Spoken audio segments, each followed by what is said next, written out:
महाराष्ट्रातील शेतकऱ्यांसाठी नमो शेतकरी महासन्मान निधी योजना आणि केंद्र सरकारची पीएम किसान योजना यांचे हप्ते एकूण 6,003 हप्त्यांत एकत्र मिळण्याची शक्यता आहे।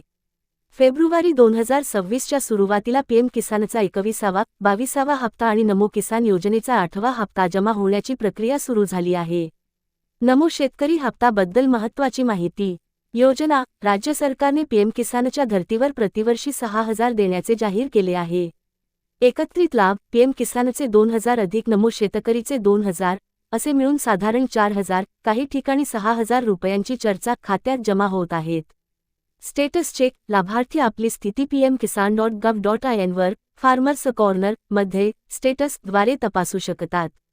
अटी ई-केवायसी पूर्ण असणे, आधार कार्ड बँक खात्याशी लिंक असणे आवश्यक आहे। का उशीर? काही तांत्रिक अडचणी किंवा निवडणूक आचारसंहितेमुळे हप्ता मिळण्यास विलंब झाला होता, परंतु आता तो जमा होण्यास सुरुवात झाली आहे।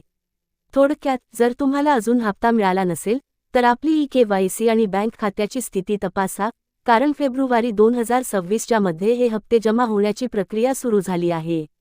अशाच नवनवीन माहितीकरिता चॅनेलला सबस्क्राईब करा। धन्यवाद।